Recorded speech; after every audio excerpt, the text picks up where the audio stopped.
গল্প শুনুন চ্যানেলে সকল সুধী বন্ধুদের স্বাগতম। সুধী বন্ধুরা, আজ আমি আপনাদের উপেন্দ্র কিশোর রায়চৌধুরীর একটি ভারী মজার গল্প শোনাব। আজকের গল্প পান্তা বুড়ির কথা।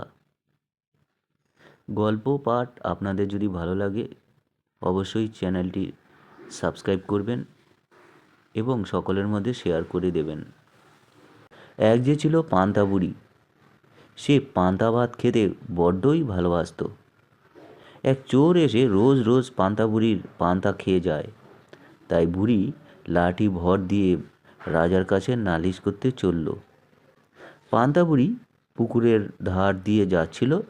একটা শিঙি মাছ তাকে দেখতে পেয়ে বলল, পান্তা বুড়ি, কোথায় যাচ্ছ? পান্তা বুড়ি বলল, চোরে আমার পান্তা খেয়ে যায়, তাই রাজার কাছে নালিশ করতে যাচ্ছি। শিঙি মাছ বলল, ফিরে যাওয়ার সময় আমাকেও সঙ্গে নিয়ে যাও, তোমার ভালো হবে। পান্তা বুড়ি বলল, আচ্ছা ঠিক আছে। তারপর পান্তা বুড়ি বেলতলা দিয়ে যাচ্ছে। একটা বেল মাটিতে পড়েছিল। সে বলল,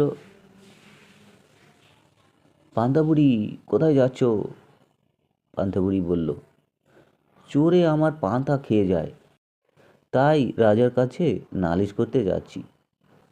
বেল বলল, ফিরে যাওয়ার সময় আমাকেও সঙ্গে নিয়ে যেও, তোমার কিন্তু ভালোই হবে।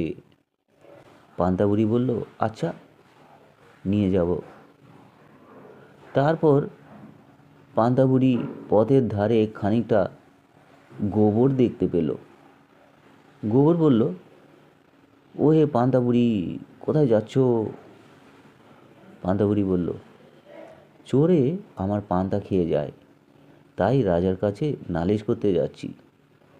গোবর বললে, ফিরে যাওয়ার সময় আমাকেও সঙ্গে নিয়ে যেও, তোমার ভালোই হবে।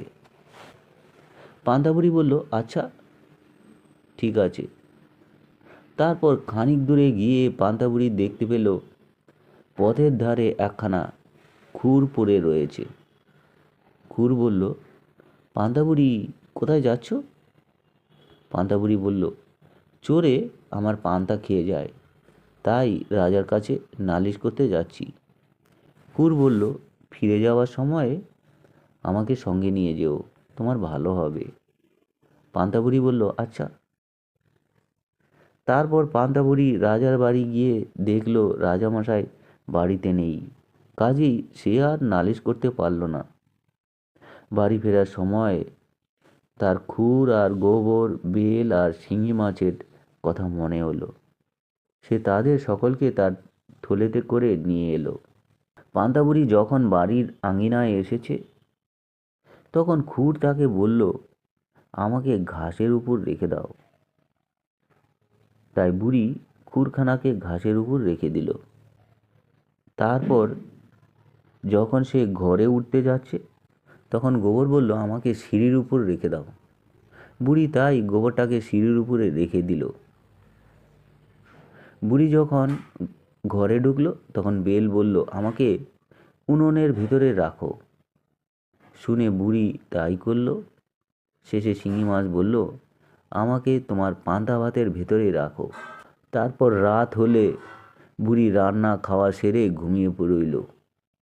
চোর রাতে এসেছে চুরি করতে। সে তো আর জানে না সেদিন বুড়ি কি ফন্দি করেছে। সে এসেই পান্তা ভাতের হাঁড়িতে হাত ঢুকিয়ে দিল। সেখানে ছিল শিঙি মাছ। সে চোরকে এমন কাটা ফুটিয়ে দিল যে তার দুই চোখ দিয়ে জল ঝরতে লাগলো।